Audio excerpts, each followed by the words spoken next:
Good evening and जय हिंद मेरे प्यारे दोस्तों।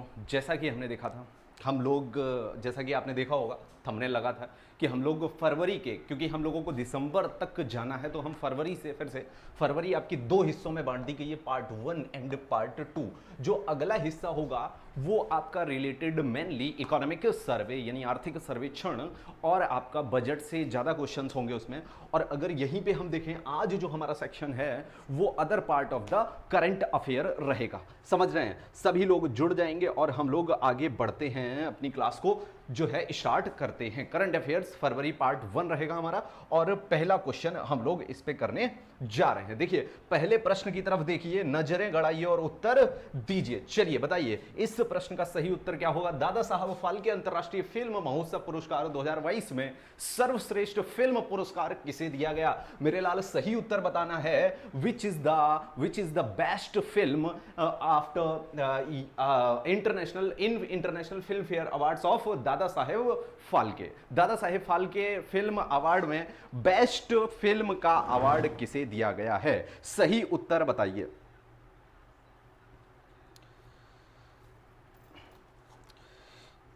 चलिए, इसका सही उत्तर हो जाएगा आपका पुष्पा द राइज को नहीं, यहां पे शेर शाह इसका सही उत्तर होगा। और ये जो पुष्पा द राइज है इसे मूवी ऑफ द ईयर का है, यानी मूवी ऑफ द ईयर का अवार्ड मिला हुआ है मेरे लाल। मूवी ऑफ द ईयर का अवार्ड इसको मिला हुआ है। का किसको? पुष्पा द राइज को मूवी ऑफ द ईयर। और शेर शाह को आपका मिला हुआ है क्या? सर्वश्रेष्ठ फिल्म का पुरस्कार मिला हुआ है। द फैमिली मैन के एक्टर जो हैं, द फैमिली मैन एक वेब सीरीज है, इसके एक्टर हैं आपके कौन? Manoj Bajpayee. The family man जो आपकी सीरीज है उसके जो एक्टर हैं उनका नाम क्या है? मैं इसे बता देता हूं आपको फिर से एक बार। देखिए जरा, पुष्पा द राइज को आपका मूवी ऑफ द ईयर किसका अवार्ड मिला हुआ है भाई?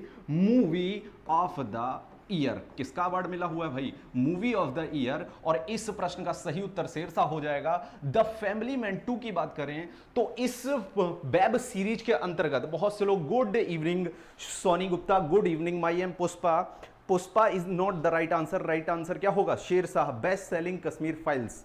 अच्छा, तुलिका, मनोज बाजपेयी जी, बिल्कुल। द फैमिली मैन 2 के जो एक्टर हैं आपके कौन? मनोज बाजपेयी जी, जो कि आपके फैमिली मैन 2 के एक्टर हैं। इनको आपका द बेस्ट एक्टर का अवार्ड मिला हुआ है किसके अंतर्गत? द फैमिली मैन 2 के अंतर्गत। और ये जो आप पाउली देख रहे हैं ये एक शॉर्ट मूवी है। शॉर्ट मूवी में क्या किया जाता है? कोई ना कोई आपका मुद्दा उठाया जाता है और उस पर मूवी बनाई जाती है, जैसे स्केर्सिटी ऑफ वाटर, पानी की कमी। तो इस तरह से पाउली को जो है बेस्ट शॉर्ट फिल्म का अवार्ड मिला है, यानी शॉर्ट फिल्म का अवार्ड मिला है, यानी सर्वश्रेष्ठ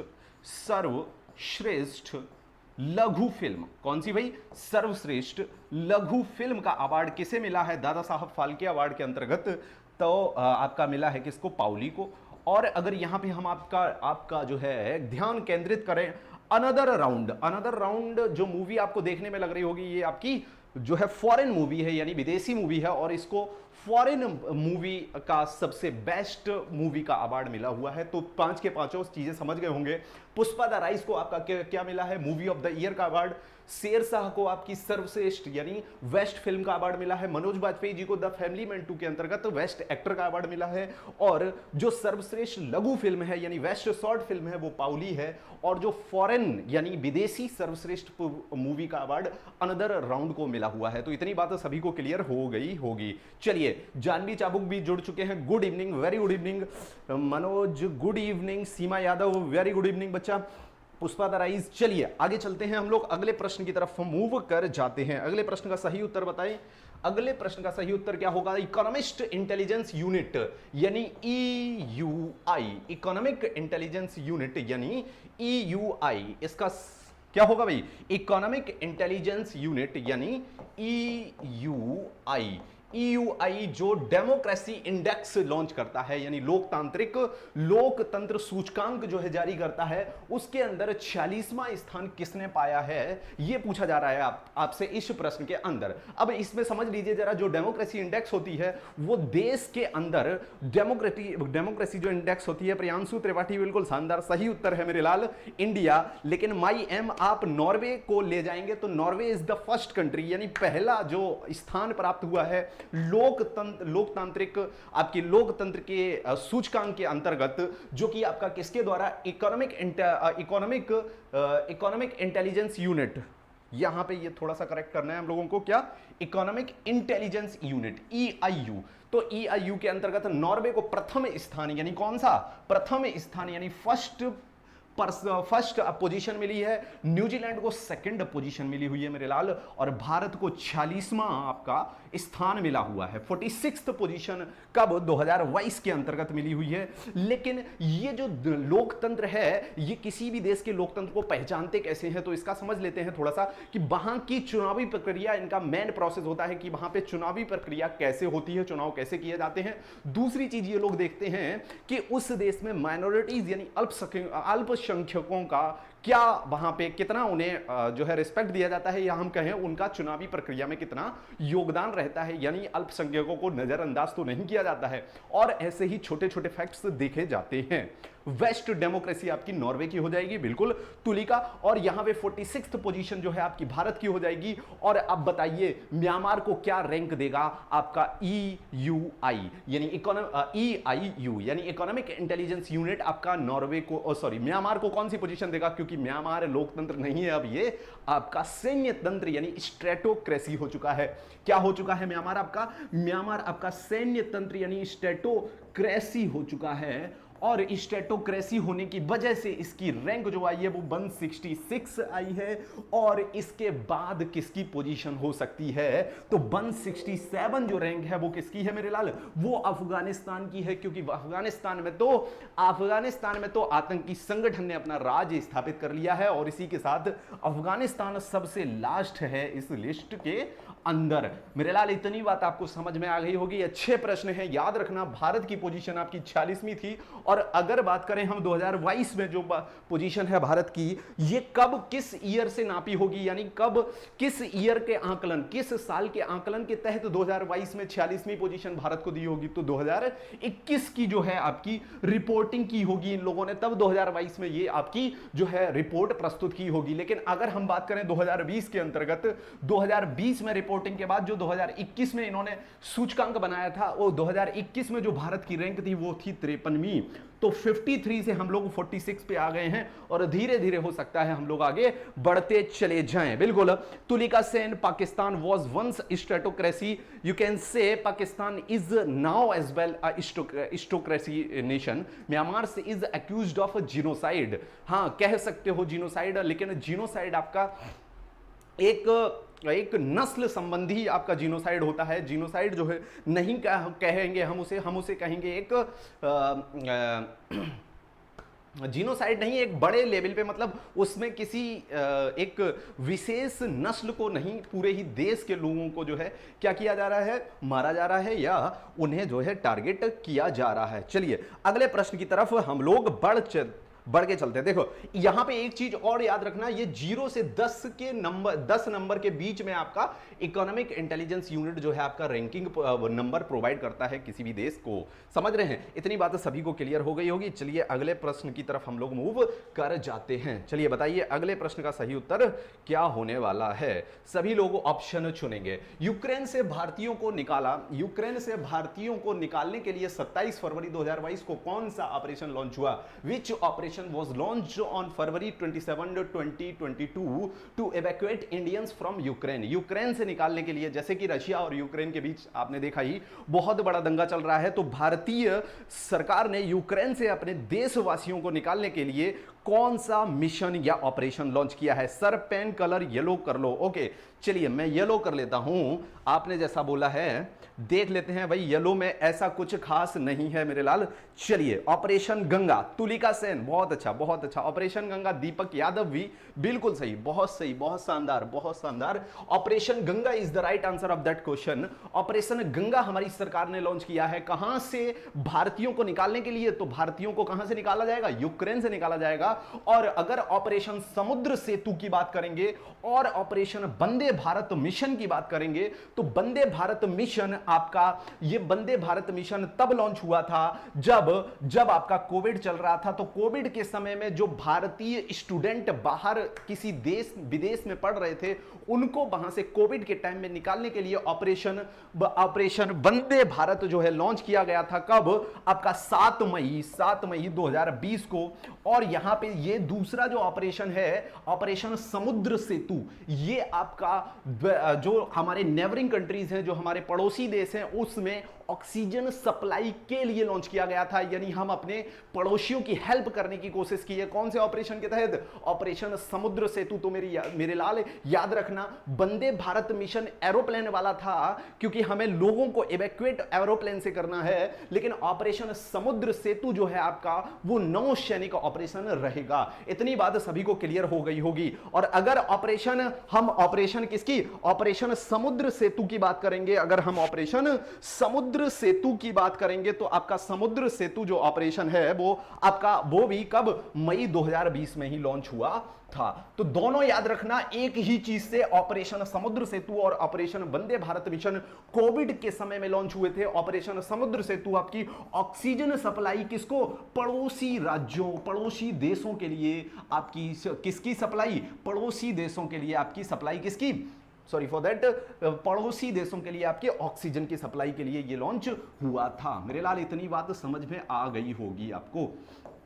चलिए, पड़ोसी देशों के लिए ऑक्सीजन की सप्लाई और वंदे भारत मिशन आपका लोगों को निकालने के लिए कोविड के समय में। और अगर यहां पे ऑपरेशन राहत की बात करें, तो ऑपरेशन राहत 2015 के अंतर्गत लॉन्च किया था। और ऑपरेशन राहत में जो सऊदी अरेबिया और यमन में बीच में जो है तनातनाई हो गई थी, यानी एक फाइट चल रही थी, उसके लिए यमन से अपने भारतीय नागरिकों को निकालने के लिए जो है ये लॉन्च किया गया था। और इसके बारे में बहुत सी चर्चा आपकी सुषमा स्वराज जी ने बहुत सी चर्चाएं की हुई हैं। ओके सर, तुलिका सेन और कोई भाई? हाँ, प्रियांशु त्रिपाठी, यूक्रेन, सीमा यादव 2020 में, बिल्कुल शानदार। 2020 मई 2020 वंदे भारत मिशन और ऑपरेशन समुद्र सेतु दोनों के लिए याद रखेंगे। लेकिन एक बात यहां पे और याद रखनी है, 1990 में भी आपका एक समुद्र सेतु ऑपरेशन लॉन्च हुआ था। तो उससे कंफ्यूज मत हो जाना, ये समुद्र सेतु 2 है। ये कौन सा है? आपका समुद्र सेतु 2 है। आपका 1990 में समुद्र सेतु 1 लॉन्च किया गया था। तो ये चीज याद रखनी है आपको। चलिए अगले प्रश्न की तरफ हम लोग बढ़ जाते हैं। LG cup ice hockey championship 2020 में पुरुष वर्ग में फाइनल में किसने खिताब जीता? यानी जो आपका who won the final in the men's category at the LG cup ice hockey championship 2020, जो कि आपकी लेह में आयोजित की गई थी। ये आइस हॉकी कहां पे आयोजित की गई थी? लेह आपकी लद्दाख की क्या हो जाएगी? कैपिटल हो जाएगी। तो इसमें पूछा है मेंस हॉकी पुरुष वर्ग में फाइनल का खिताब किसने जीता? आपकी Ladakh scout regiment centre, Ladakh scout regiment centre LSRC ने जीता, ITBP ने जीता। यहां पे हो जाएगा खारू टीम या ललोक महिला टीम।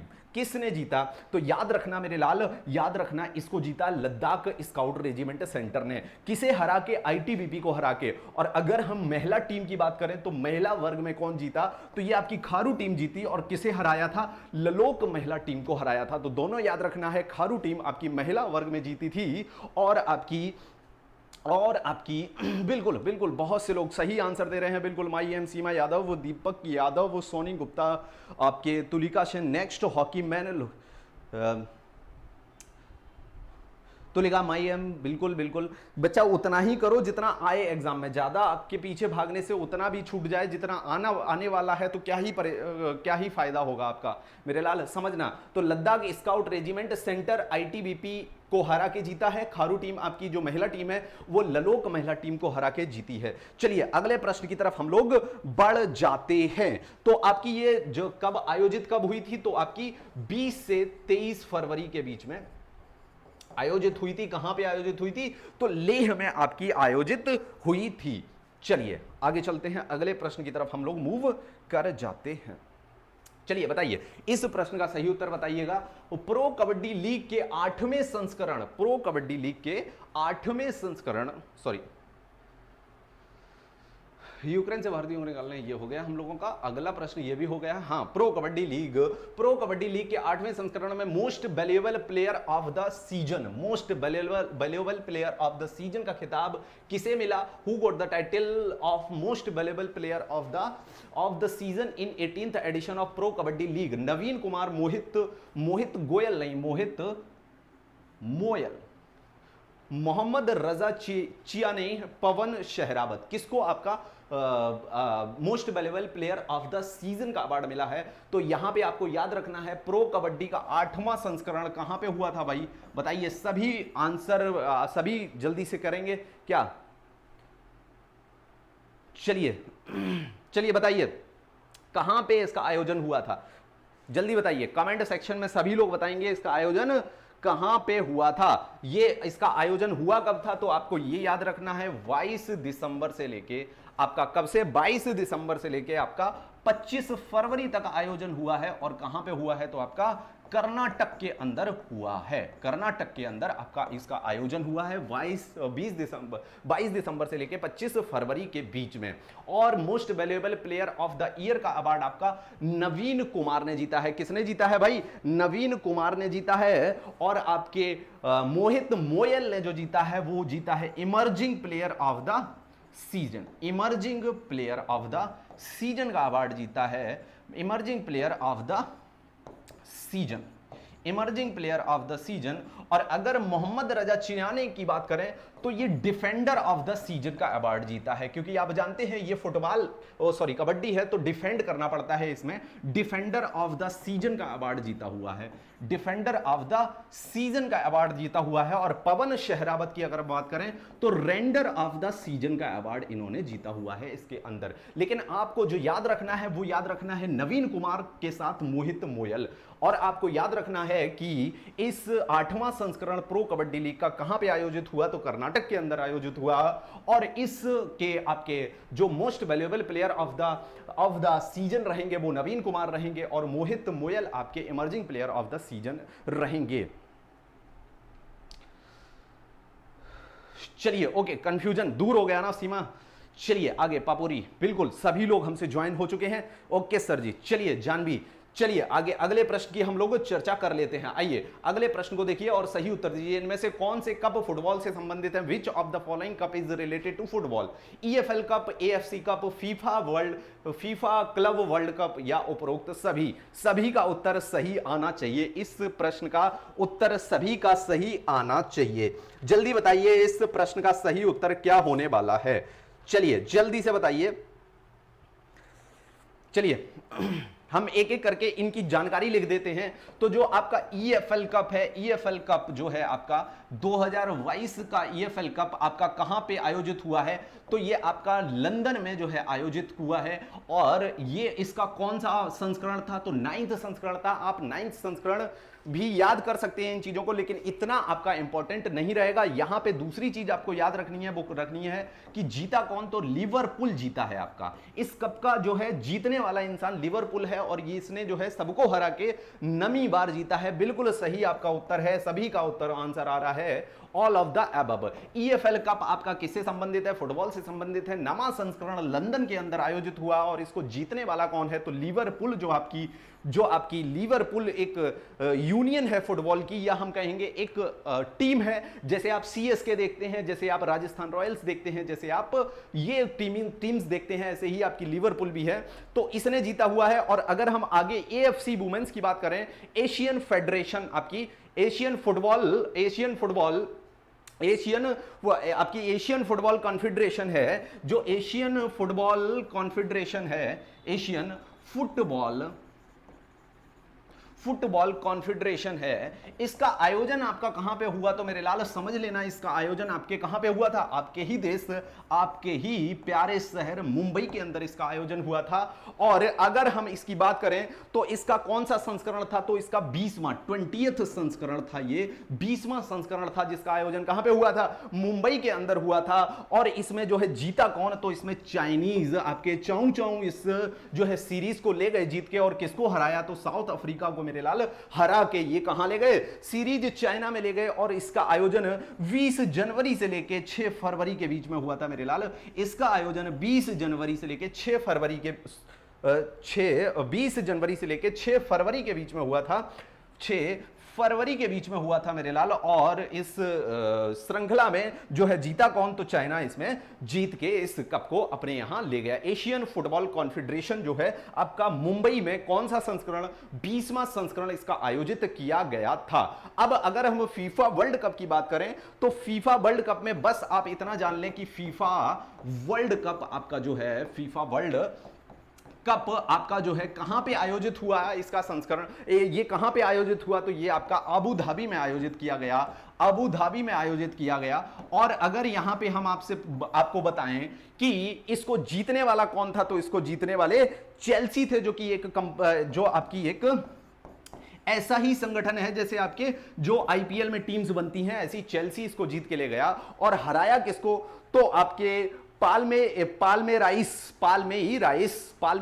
को हराया। बस आप इतना याद रखना कि चेल्सी जो है फीफा वर्ल्ड कप 2021 कप को, जो कि 2021 से दिसंबर में शुरू हुआ, 2021 से लेकर 2022 तक चला था, ये आपको याद रखना है कि चेल्सी इसमें जीते थे। और इसका आयोजन अबू धाबी के अंदर किया गया था। इतनी बात सभी को क्लियर हो गई होगी मेरे लाल। समझ में आया या नहीं आया? अगले प्रश्न की तरफ मूव कर जाते हैं। 2022 फीफा में लोग स्नेहा सांडिल्य क्या बोल रहे हैं बच्चा? Sneha x was Siwan Tulika Sen. चलिए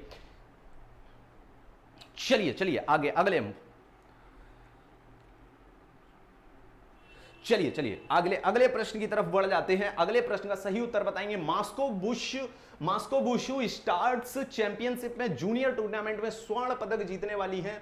जो स्वर्ण पदक जीती हैं आपकी मास्को वुशु स्टार्स चैंपियनशिप में, जो कि 2022 में ही आयोजित हुई है, तो वो कौन है आपकी? बताइए। सादिया तारिक, पूजा जाटियान या टेन किमहर या साकिबुल गनी। कौन? इसका सही उत्तर आपको कमेंट बॉक्स में देना है। जल्दी से आप इसका सही उत्तर बताइए। जल्दी से इस प्रश्न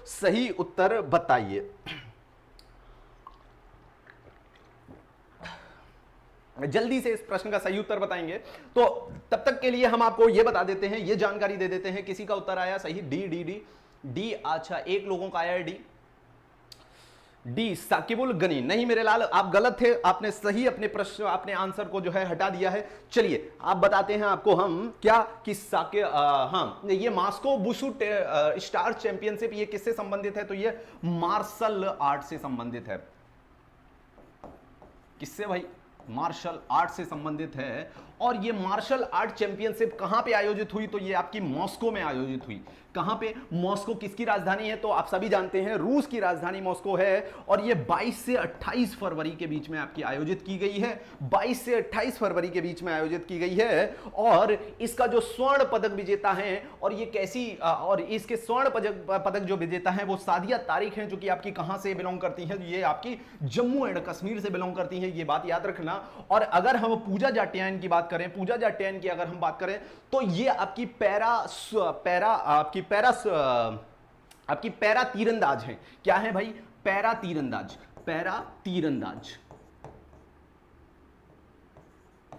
कौन है भाई? पैरा तीरंदाज हैं, यानी जो महिला जो आपकी पैर से खराब होते हैं या उनमें कोई भी दिव्यांग होता है, तो वो पैरा वर्ड उसके लिए यूज किया जाता है। और उनके लिए जो खेल होते हैं उनका अलग से आयोजन किया जाता है। इस तरह से ये पैरा तीरंदाज हैं। और ये पहली महिला हैं। ये कौन है आपकी? ये आपकी पहली महिला हैं जिन्होंने रजत पदक जीता हुआ है पैरा तीरंदाजी में। जिन्होंने क्या जीता हुआ है मेरे लाल? रजत पदक जीता हुआ है, यानी सिल्वर मेडल जीता हुआ है। इतनी बात सभी को क्लियर हो गई होगी। और टेन किम हर की अगर बात करें तो ये आपकी मलेशिया से बिलोंग करती हैं और ये भारत की बैडमिंटन डबल्स टीम की और भारत की बैडमिंटन टीम की आपकी कोच हैं। ये भारत की बैडमिंटन टीम की कोच रहेंगी। बैडमिंटन डबल्स टीम की कोच पूछी जाए तो भी यही हैं और बैडमिंटन टीम की अगर कोच पूछी जाए तो भी आपकी टेन किम हर होंगी। बहुत अच्छा प्रश्न है आपके लिए ये। और अगले ये टेन किम हर को आपको याद रखना ही रखना है। और साकिबुल गनी की अगर बात करें तो इन्होंने तिहरा सदक फर्स्ट क्लास क्रिकेट में इन्होंने पहला शतक लगा के वर्ल्ड रिकॉर्ड हासिल किया है मेरे लाल। 341 रनों के साथ पहला वर्ल्ड रिकॉर्ड इन्होंने फर्स्ट क्लास क्रिकेट में आपका बनाया हुआ है। इतनी बात सभी को क्लियर हो गई होगी। चलिए अगले प्रश्न की तरफ हम लोग मूव कर जाते हैं। मोहम्मद अल्ताफ 786 3 टेन किम हर आपका उत्तर नहीं है मेरे लाल। मैंने आपको यह बताया है टेम किम हर जो है आपकी ये भारत की डबल्स और सिंगल्स बैडमिंटन टीम की आपकी कोच रहेंगी। लेकिन इसका सही उत्तर आपका है सादिया तारिक। इस प्रश्न का सही उत्तर है सादिया तारिक। और आपसे अगर पूछा जाए कि मॉस्को बुसु स्टार्ट चैंपियनशिप ये आपकी किस चीज से संबंधित है तो मार्शल आर्ट से संबंधित है। यहां पे मॉस्को जो है वर्ड वो आपका ये बता रहा है कि ये इसका आयोजन कहां पे हुआ था मेरे लाल। इतनी बात सभी को क्लियर हो जानी चाहिए। चलिए अगले प्रश्न की तरफ हम लोग बढ़ जाते हैं। अगले प्रश्न का सही उत्तर देंगे सभी लोग। चलिए बताइए, सही उत्तर बताइए। भारत की पहली जैव सुरक्षा स्तर 3 रोकथाम मोबाइल प्रयोगशाला का उद्घाटन किसके द्वारा किया गया था? यानी जो आपकी ये प्रयोगशाला है ये जैव सुरक्षा के लिए यूज हुई है, यानी वायो सिक्योरिटी के लिए यूज हुई है। वायो सिक्योरिटी का यहां पे मतलब है कि जो आपके वायरसेस होते हैं उनकी रोकथाम के लिए पहली चलित यानी मोबाइल आपकी प्रयोगशाला बनाई गई है। ये बस के अंदर बनाई हुई है, आपकी बस के अंदर बनाई हुई है। तो इसको लॉन्च किसने किया है ये आपको सही उत्तर चूज करना है। भारती प्रवीण पवार ने या राकेश शर्मा ने या माधवी पुरी बुच ने या तनिष्क कोटिया ने? इसका सही उत्तर आपको बताना है। जल्दी से इसका सही उत्तर सभी लोग बताएंगे। और इसका पदार्पण कहां पे हुआ है तो ये भी याद रखना भाई, नासिक के अंदर इसको लॉन्च किया गया है। ये जो बस है मोबाइल बस का मतलब एक जगह से दूसरी जगह तक जाने वाली बस। और ये किसके लिए यूज होती है तो कोई भी वायरस अगर फैल रहा है उसकी रोकथाम के लिए इसको प्रयोग किया जाता है। तो नासिक के अंदर ये जो है आपकी लॉन्च की गई है या इसकी जो है क्या की गई है जो है उद्घाटन इसका किया गया है। तो किसके द्वारा? भारती प्रवीण परमार के द्वारा। अब भारती प्रवीण क्या है, परमार क्या है? ये आपके केंद्र के अंदर ये आपके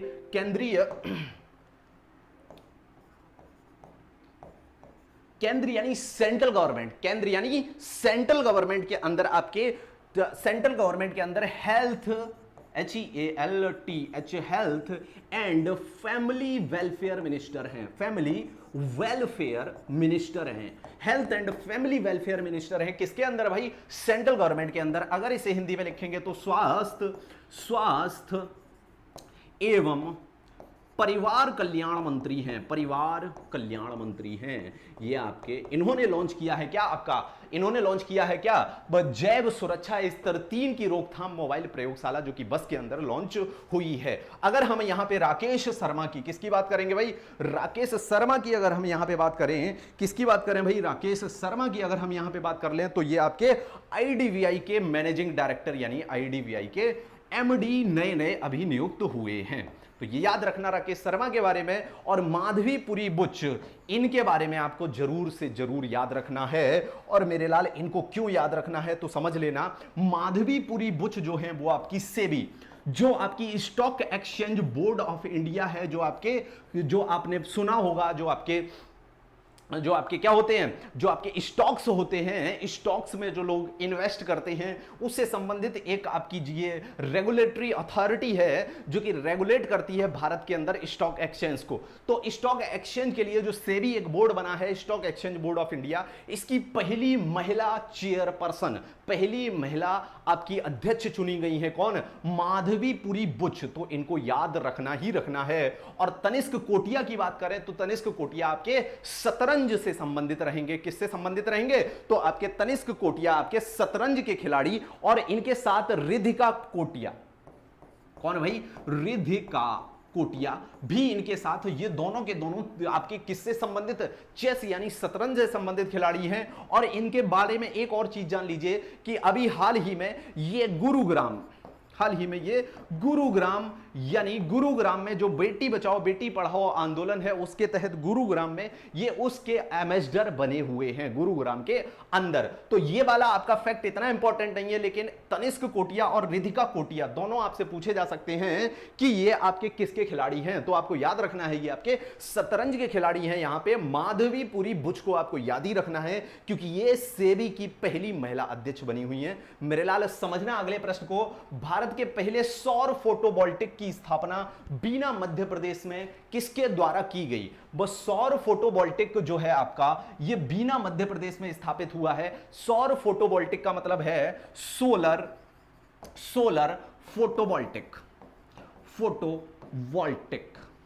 ये फोटोवोल्टिक सेल्स होते हैं और ये आपकी सोलर एनर्जी से यानी सूर्य के प्रकाश से, सूर्य एनर्जी से, सूर्य ऊर्जा से आपकी क्या बना देते हैं? इलेक्ट्रिक एनर्जी बना देते हैं। जो आपकी विद्युत ऊर्जा है उसे बना देते हैं फोटोवोल्टिक सेल। तो ऐसी ही आपकी एक सौर फोटोवोल्टिक की स्थापना बीना जो है आपका मध्य प्रदेश उसके अंदर की गई है। तो वो ये पूछा गया है किसके द्वारा की गई है? तो याद रखना भारतीय रेल के साथ साथ इसमें कोलैब किया है आपका भेल यानी भारत हैवी इलेक्ट्रॉनिक्स लिमिटेड। इन दोनों ने साथ मिलकर इसका जो है पदार्पण किया है। किसके अंदर? बीना मध्य प्रदेश के अंदर। मेरे लाल यहां पे एक बात और समझ लेना, जो आपकी भारतीय रेल है इसने एक और आपका टारगेट सेट किया हुआ है कि 2030 तक हम रेल को जीरो कार्बन इमिशन की तरफ ले जाएंगे। और गो ग्रीन का नारा दिया हुआ है। किसका नारा दिया हुआ है? यानी गो ग्रीन कर देंगे हम सारी की सारी भारतीय रेल को 2030 तक। ये आपका टारगेट सेट किया हुआ है किसने? भारतीय रेलवे ने। यहां तक 2030 तक सारी भारत की रेलें जीरो कार्बन इमिशन पे काम करेंगी। इतनी बात सभी को क्लियर हो गई होगी। बताइए कमेंट बॉक्स में बताइए कि कोई दिक्कत किसी को आ रही है, क्या करना है? इसके सही उत्तर आपको देते जाने हैं और कुछ भी नहीं करना है। मेरे लाल इतनी बात सभी को समझ में आ गई होगी। चलिए अगले प्रश्न की तरफ हम लोग बढ़ जाते हैं। अब यहां पे एक और चीज है, ये दोनों बाटोमो एनर्जी लिमिटेड और बीजेल ग्रीन एनर्जी, इन दोनों ने क्या किया है? इन दोनों ने आपका बायोमास के आधार पे biomass based hydrogen power plant लगाया है। क्या लगाया है मेरे लाल? Biomass based hydrogen power plant लगाया हुआ है। यह प्लांट क्या काम करेगा कि हाइड्रोजन गैस को बायोमास से बनाएगा। बायोमास क्या होता है? जो आपका जीव, जो आपके जैसे कि आप क्या खाते हो? आप फ्रूट्स खाते हो और जो फ्रूट्स के छिलके होते हैं वो फेंक देते हो, तो वो किसका काम करते हैं? वो आपके बायोमास का काम करते हैं। वो एक गैस बनाते हैं जिसे बायोमास बोलते हैं। उसी में से बायोमास में से ही हाइड्रोजन को बनाने का काम करेगी एक पावर प्लांट, जो आपकी किसमें बनाई हुई है? जो आपकी इन दोनों ने मिलकर बनाई हुई है। और ये आपकी कहां पे इन्होंने ये पावर प्लांट कहां पे लगाया है? तो खंडवा में लगाया हुआ है, जो कि आपका कहां पे आता है? मध्य प्रदेश के ही अंदर आता है, एमपी के अंदर ही आता है। इतनी बात सभी को क्लियर हो गई होगी। ये चार ऑप्शन आपको याद रखने हैं मेरे लाल। भारतीय रेलवे भेल ने जो है आपकी सौर फोटोवोल्टिक की स्थापना की हुई है मध्य प्रदेश बीना के अंदर। ये भारतीय रेल और भेल ने इसकी स्थापना की हुई है। और ये क्या करेगी? आपकी इलेक्ट्रिकल एनर्जी बनाएगी। और भारतीय रेल को से एक और फैक्ट आपको याद रखना है, 2030 तक जो रेल है भारत की वो जीरो इमिशन हो जाएंगी। और आपको अगर हम बात करें बाटोमो एनर्जी लिमिटेड और बीजेल ग्रीन एनर्जी, ये इन दोनों ने आपकी एक पावर प्लांट लगाया हुआ है जो कि हाइड्रोजन बनाएगा। किससे? बायोमास से। और ये हाइड्रोजन पावर प्लांट आपका खंडवा एमपी में लगा हुआ है। इतनी बात सभी को क्लियर होनी चाहिए। चलिए अगले प्रश्न की तरफ हम लोग मूव कर जाते हैं। इस प्रश्न का सही उत्तर देना है मूंगफली के आकार का आज तक का सबसे बड़ा बैक्टीरिया। बेरेलाल बैक्टीरिया, मूंगफली के दाने कितना बड़ा? यानी आज तक हम बैक्टीरिया को आंखों से नहीं देख पाते थे, यानी कुछ दिख जाते हैं, लेकिन नेक्ड आई से बहुत कम बैक्टीरिया दिखते हैं। लेकिन यहां तो मूंगफली के दाने कितना बड़ा बैक्टीरिया जो है क्या जो है आपका खोज लिया गया है माइक्रोबायोलॉजिस्ट के द्वारा। किसके द्वारा? माइक्रोबायोलॉजिस्ट के द्वारा। तो इसका आपको नाम बताना है, तो इसका नाम हो जाएगा थियो मार्गरीटा मैग्निफिका। थियो मार्गरीटा मैग्निफिका। तो आप अब कंफ्यूजन हो जाएंगे कि वो मैग्नीफेरा इंडिका होता है, मैग्नीफेरा इंडिका, जो कि आपका साइंटिफिक नेम होता है आम का। आम का मतलब मैंगो का साइंटिफिक नाम मैग्नीफेरा इंडिका होता है। ये है थियो मार्गरीटा मैग्निफिका। ये आपका विश्व का अभी तक का खोजा हुआ सबसे बड़ा बैक्टीरिया है, मूंगफली के दाने के बराबर। अगर इसके नीचे देखेंगे पैलागीबैक्टर ऊबिक, पैलागीबैक्टर ऊबिक आपका विश्व का सबसे छोटा बैक्टीरिया है। और थियो मार्गरीटा मैग्निफिका जो है, इसकी खोज का श्रेय सिल्वीना गोंजलेज को जाता है, जो कि आपकी मैक्सिको से बिलोंग करते हैं। समझ रहे हैं? इतनी बात सभी को, मैक्सिको से बिलोंग करते हैं। और अगर आपसे यहां पे पूछा जाए तो सही उत्तर इसका क्या हो जाएगा? Part A is the right answer of that question. सही। चलिए आगे, अगर हम लोग यहां से आगे बढ़ जाते हैं, कोई दिक्कत किसी को नहीं होनी चाहिए। चलिए अगले प्रश्न का सही उत्तर देंगे मेरे लाल। IUCN international union for conservation of nature ने किसे बताया भारत की पहली OECM साइट? मेरे लाल समझना, किसे भारत की पहली OECM साइट बताया है? OECM का मतलब होता है other effective area based conservation measures. अब क्या करना है? OECM अगर साइट बता दिया है, मैंगो, बिल्कुल, आई एम फ्रॉम MP, दीपक विश्वकर्मा, आप MP से हैं, बहुत बहुत स्वागत है आपका। काउडंग, बिल्कुल, Tulika Sen, you are right. Khandwa, बिल्कुल, माईएम, पहला उत्तर अरावली जैव विविधता park is the right answer of that question. बिल्कुल, यहां पे एक बात समझने की है, क्या है कि IUCN जो है ये किसके लिए काम करता है? तो ये काम करता है जो जैव विविधता होती है उसे रोकने के लिए, यानी जैव विविधता बनी रहे। जैव विविधता का इंग्लिश में वर्ड क्या होता है? बायोडायवर्सिटी। मेरे लाल, ये जो संगठन है ये विश्व में बायोडायवर्सिटी को बनाए रखने के लिए क्यों प्रयास करता है, इसको समझ लेना। एक जगह है लैंड ही लैंड, यानी आपका जो है भूमि ही भूमि है, और दूसरी जगह है या आपका वाटर ही वाटर, यानी पानी ही पानी। तो वाटर और लैंड पे रहने वाले जो पशु या जीव होंगे वो अलग अलग तरह के होंगे। पानी में वो जीव रहेंगे, पानी में आपके वो जीव रहेंगे जो पानी में ही हमेशा रहते हैं, और लैंड पे आपके वो जीव रहेंगे, भूमि पे आपके वो जीव रहेंगे जो हमेशा भूमि पे रहते हैं। लेकिन अगर हम लैंड और वाटर को मिक्स कर दें, यानी वो स्थल जो पानी और भूमि से जुड़े हुए होते हैं, जहां पे दलदल होता है, तो यहां पे आपके दिमाग में तुरंत आना चाहिए कि यहां पे जीवों के रहने की संख्या, यानी उनकी प्रजातियों की संख्या ज्यादा हो जाएगी, यानी अलग अलग प्रजातियों के ज्यादा लोग रह सकेंगे। कहने का मतलब है यहां पे प्रजातियों में विविधता होगी। कहने का मतलब फिर से समझ लेना, वाटर में अगर खाली फिश रह सकती हैं और लैंड पे वो जानवर रह सकते हैं जो खाली और खाली भूमि पे ही रहते हैं, जैसे कि भैंस हो गई या और आपके जीव हो गए। लेकिन अगर यहां पे बात करेंगे जो भूमि और पानी के बीच में आपका एक आपका दोनों का मिक्सचर बना हुआ है दलदली एरिया में, तो यहां पे अनेकों प्रकार के जीव रहेंगे।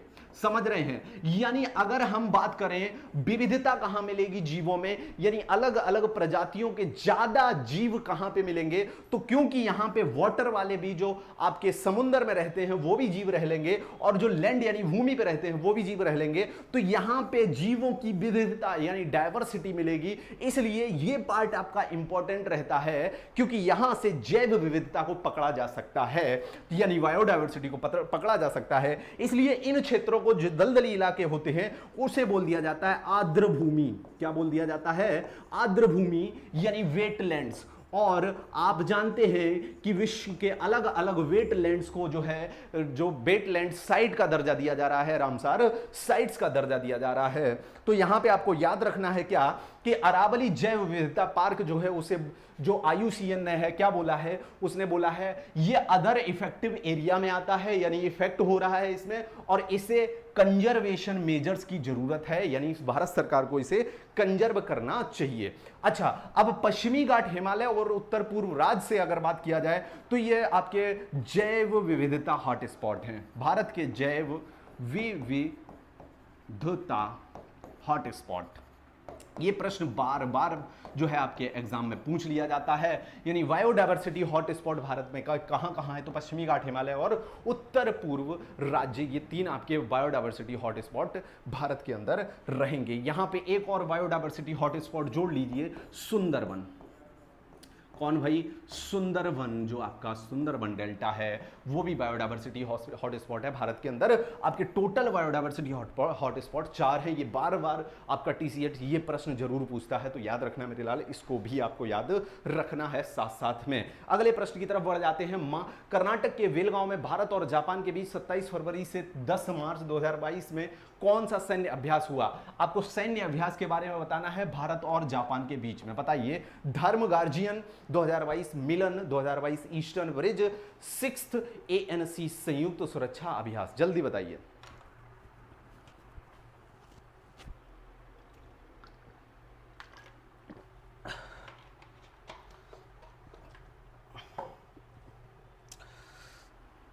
और अगर आर्द्रभूमि wetland day, World Wetland Day यानी विश्व आर्द्रभूमि दिवस पूछ लिया जाए तो 2 फरवरी को मनाया जाता है आपका विश्व आर्द्रभूमि दिवस। कौन सा भाई? विश्व आर्द्रभूमि दिवस। कब भाई? विश्व आर्द्रभूमि दिवस कब मनाया जाता है? 2 फरवरी को मनाया जाता है। वर्ल्ड वेटलैंड डे आपका कब मनाया जाता है? 2 फरवरी को मनाया जाता है। इतनी बात क्लियर हो गई होगी। चलिए अब इस प्रश्न का उत्तर दीजिए कि जापान और भारत के बीच में मनाई जाने वाली एक्सरसाइज का नाम क्या है? तो इसका नाम है आपका धर्म गार्जियन 2022। ये कब मनाई गई? तो 27 फरवरी से स्टार्ट हुई थी। और ये कहां पे आयोजित हुई थी? तो कर्नाटक के बेलगांव में आयोजित हुई थी। इतना तो यहीं से क्लियर हो गया होगा। और मिलन 2022 जो आपकी एक्सरसाइज है, ये है मिलन। कितने देशों का मिलन? तो 42 देशों का मिलन। यहां पे कोई एक देश नहीं है, यहां पे बहुदेश के लिए ये बहुदेशीय आपकी एक्सरसाइज है, जो कि 42 देशों से मिलके आपकी ये एक्सरसाइज 26 फरवरी को स्टार्ट हुई थी। आपकी कब? 26 फरवरी 2022 को स्टार्ट हुई थी ये एक्सरसाइज। याद रखना है आपको, 26 फरवरी 2022 को ये एक्सरसाइज स्टार्ट हुई थी। और ये एक्सरसाइज आपकी आंध्र प्रदेश के विशाखापट्टनम, कहां पे भाई? आंध्र प्रदेश के विशाखापट्टनम, आंध्र प्रदेश के विशाखापट्टनम में आयोजित की गई थी। और मेरे लाल, इसमें आपको एक चीज और याद रखनी है कि अगर ये आंध्र प्रदेश के विशाखापट्टनम में आयोजित की गई तो ये नौसेना यानी नेवी नहीं आयोजन किया होगा, क्योंकि वहीं पे आपका नेवल यार्ड भी है, नेवल यार्ड भी रहेगा। यानी नेवी की एक वहां पे क्या रहेगी? आपकी एक साइड भी है, जो कि भारतीय नेवी, भारतीय नौसेना के अंतर्गत आता है ये विशाखापट्टनम आपका। और अगली बात करें तो ब्रिज की अगर हम बात करें तो ईस्टर्न ब्रिज 6, इसकी बात करें तो ये एक्सरसाइज आपकी किस किस के बीच में? ये आपकी जो इंडियन एयरफोर्स है यानी IAF, और जो ROAF है, ROAF, royal Oman air force, ROAF। यहां पे इसे थोड़ा सा करेक्ट कर लेते हैं हम लोग, ROAF, इसके बीच में, यानी भारतीय वायुसेना और ओमान की वायुसेना के बीच में जो एक्सरसाइज जो आपकी एक्सरसाइज आयोजित की गई है वो है ईस्टर्न ब्रिज 6th। और ये कहां पे आयोजित की गई है? तो ये जोधपुर में आयोजित की गई है। जोधपुर आपका राजस्थान का एक सिटी है। चलिए इतनी बात क्लियर हो गई होगी। और बचा यहां पे ANC, मेरे लाल, ANC और बचा हुआ है यहां पे, ये देख लेना, ये अंडमान निकोबार कमांड, ये आपकी अंडमान निकोबार कमांड का एक सैन्य अभ्यास मात्र है। इसमें किसी दूसरे देश ने पार्टिसिपेट नहीं किया है, लेकिन अपने ही देश की सेना ने बस इतना सीखा है। क्या सीखा है? ये सीखा है कि हम कैसे अंडमान निकोबार में अगर आतंकी हमला हो जाता है या कोई घटना हो जाती है तो उसे कैसे अंजाम देंगे। तो इस एक्सरसाइज से आपकी NSG यानी आपकी नेशनल सिक्योरिटी गार्ड्स, जो NSG आप सबसे ऊपर मानते हैं, NSG कमांडोज को, और मार्कोस कमांडो, ये इस तरह की यहां पे आपकी सैन्य अभ्यास की प्रैक्टिस की गई है इनके द्वारा। और ये आपका 16 फरवरी 2022 को आयोजित हुआ था। कहां पे? अंडमान में ही, अंडमान निकोबार में ही आयोजित किया गया था। और याद रखना, अंडमान निकोबार में आपका एक इंटरनेशनल एयरपोर्ट है जो आपका बार बार पूछा जाता है, Veer Savarkar.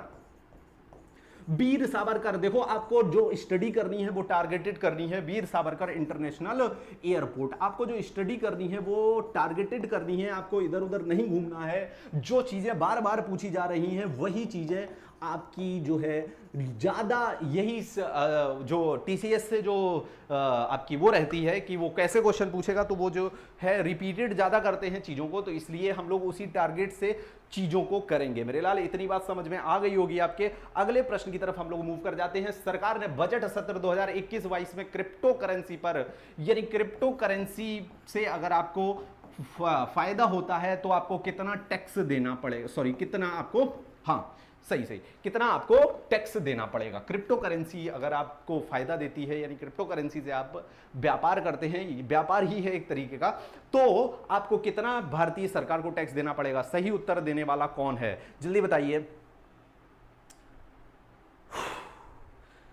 30% is the right answer, catch the rain. Okay good, 30% is the right answer of that question. याद रखना मेरे लाल, पूछा जाने वाला सवाल रहेगा। क्रिप्टो करेंसी पर अगर आपका फायदा होता है तो सरकार को आपको 30% टैक्स देना पड़ेगा। यानी अगले प्रश्न की तरफ बढ़ जाते हैं। किस देश के ऑलराउंडर डेरिल मिचेल, ये तो सभी बताएंगे, को अबू धाबी में इंग्लैंड के खिलाफ T20 विश्व कप सेमीफाइनल में दिखाई खेल भावना के लिए ICC spirit of the cricket. Spirit of the cricket आपको धोनी को भी मिल चुका है, एमएस धोनी को भी आपका spirit of the cricket award से नवाजा जा चुका है। और दूसरे स्पिरिट ऑफ द क्रिकेट से नवाजे जाने वाले डेरिल मिशेल हैं, जो कि आपके किस देश से संबंध रखते हैं, तो इसका उत्तर हो जाएगा न्यूजीलैंड। क्या होता है ये स्पिरिट ऑफ द खेल, जैसे कि आपने कोई ऐसा काम कर दिया, जैसे कि जो बैट्समैन था वो रन ले ही नहीं रहा था, वो खाली चल रहा था और आपने जो है उसे रन आउट कर दिया, तो रन आउट यानी कर दिया और फिर बाद में आप कह रहे हैं नहीं नहीं आप रन आउट नहीं है, खेलिए। यानी जो नियम है उसके आधार पे तो रन आउट है वो, लेकिन जो कैप्टन था या जो भी था प्लेयर था उसने बोल दिया नहीं ये रन आउट नहीं है, ये खेल सकते हैं, तो ये स्पिरिट कहलाता है गेम का। तो स्पिरिट ऑफ द क्रिकेट का अवार्ड एमएस धोनी को मिला था, डेरिल मिशेल को भी मिला था, जो कि न्यूजीलैंड से संबंध रखते हैं आपके। चलिए अगले प्रश्न की तरफ हम लोग मूव कर जाते हैं। इस प्रश्न का उत्तर दीजिए, निम्न में से किस भारतीय स्टार को प्रतिष्ठित लारेस विश्व खेल पुरस्कार में ब्रेक थ्रू पुरस्कार के लिए नामांकित किया गया है। नामांकित किया गया है, सिर्फ नॉमिनेटेड किया गया है, मिला नहीं है। तो ये आपको बताना है पीवी सिंधु, नीरज चोपड़ा, विराट कोहली या लक्ष्य सेन। तो ये बिल्कुल सही उत्तर होना चाहिए आपका नीरज चोपड़ा। बिल्कुल आप यही सही सुने हैं, क्योंकि नीरज चोपड़ा अभी बहुत सारी सुर्खियां बटोर रहे हैं। तो याद रखना, लारेस विश्व खेल पुरस्कार में ब्रेक थ्रू पुरस्कार के लिए नॉमिनेट हुए हैं आपके नीरज चोपड़ा जी, जिन्होंने जो है गोल्ड मेडल आपका जीता था किसके अंदर, जेवलिन थ्रो यानी भाला फेंक के अंदर जीता था। बिल्कुल सही उत्तर सभी का हम देख पा रहे हैं यहां पे, बिल्कुल सही उत्तर है मेरे लाल। थोड़ी देर और बने रहो, बस आपके लास्ट प्रश्न ही हैं कुछ, वो खत्म होने वाले हैं। हम लोग जल्दी ही अपनी क्लास को फिनिश करने वाले हैं। जल्दी देखिए, भारत के किस राज्य में देश का पहला जियोलॉजिकल पार्क जो है किस देश में पहला बना हुआ है। Geological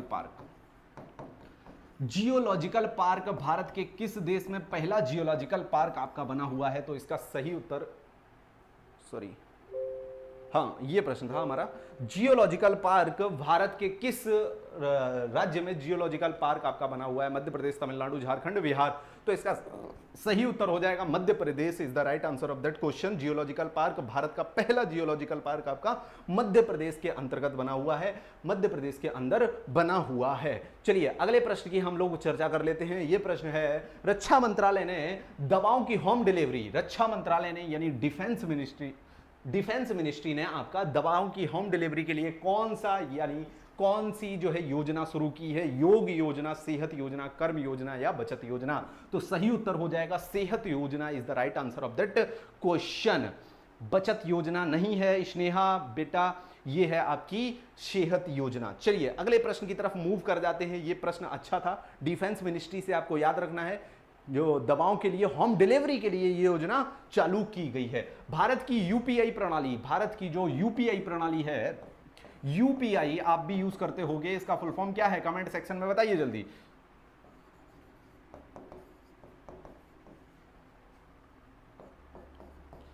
unified payment interface, unified payment interface इसकी फुल फॉर्म रहेगी।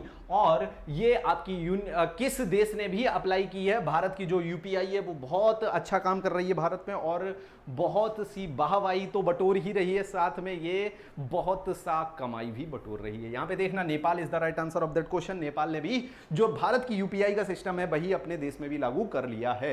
चलिए अगले प्रश्न की तरफ हम लोग मूव कर जाते हैं। देखिए, प्रथम श्रेणी के पहले ही मैच में 13 शतक लगाने वाले विश्व के पहले खिलाड़ी बन गए हैं। कौन बन गए हैं भाई? अभी हमने बात की किसकी? तो आपके साकिब उल गर्नी की। साकिब उल गनी, सॉरी साकिब उल गनी, साकिब उल गर्नी नहीं, Saqib ul Gani is the right answer of that question. चलिए अगले प्रश्न की तरफ मूव कर जाते हैं। अगले प्रश्न की तरफ हम लोग मूव कर जाते हैं। चलिए इसका उत्तर दीजिए। 13 से 16 फरवरी के बीच राजस्थान में किस उत्सव का आयोजन हुआ? बताइए, किस उत्सव का आयोजन राजस्थान के अंदर 13 से 16 फरवरी के बीच हुआ? तो ये हो जाएगा आंसर मारू। और गंगौर भी कहां का आपका जो है आपका फेस्टिवल है? तो ये भी आपका राजस्थान का फेस्टिवल है। दोनों के दोनों आपको याद रखने हैं। साथ में हार्नबिल जो आपका बार बार पूछा जाता है, बताइए कहां, किस राज्य से संबंधित है? तो इसका उत्तर हो जाएगा नागालैंड से संबंधित है। और बिहू आपका फेस्टिवल कहां से संबंधित है? तो असम से संबंधित है। बार बार पूछे जाने वाले सवाल है बिहू हॉर्नबिल। हॉर्नबिल आपका नागालैंड से संबंधित रहेगा, समझ रहे हैं? नागालैंड से संबंधित जो आपका नागालैंड से संबंधित क्या है फेस्टिवल है वो हॉर्नबिल रहेगा।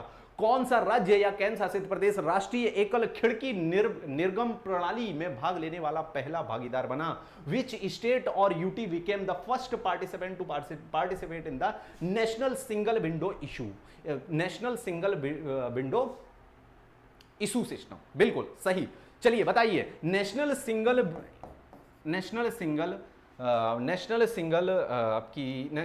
विंडो इशू सिस्टम NSWS जो आपकी ये है, ये आपकी केंद्र सरकार की एक योजना है, सेंट्रल गवर्नमेंट की एक योजना है। इसके अंतर्गत क्या होता है मैं आपको बता देता हूं जरा। इसके अंतर्गत क्या होता है कि आप अगर कोई नई फैक्ट्री या कोई नया काम कहीं भी लगाना चाहते हैं, बहुत सही, बहुत शानदार, सभी का उत्तर बहुत शानदार आ रहा है। कैसदरैन जम्मू कश्मीर, विहू असम, सीमा यादव बहरामपुर स्ट्रगल, बलरामपुर स्ट्रगल असम, तुलिका सेन नागालैंड, बिल्कुल शानदार, जम्मू कश्मीर, स्नेहा शांडिल्य, बिल्कुल सही आपका उत्तर है। B is the right answer. मेरे लाल हिमाचल प्रदेश नहीं है, Balrampur struggler. Okay, B is not the right answer, right answer is A part. Papori Assam our state festival Bihu. Okay Papori, you are from Assam, so thank you for giving that information. जल्दी बताइए। हाँ, हम लोग चर्चा कर रहे थे कि NSWS जो है आपका national single window issue system, इसमें क्या होता है कि सेंट्रल गवर्नमेंट द्वारा ये स्कीम दी गई है कि अगर आप कोई भी फैक्ट्री,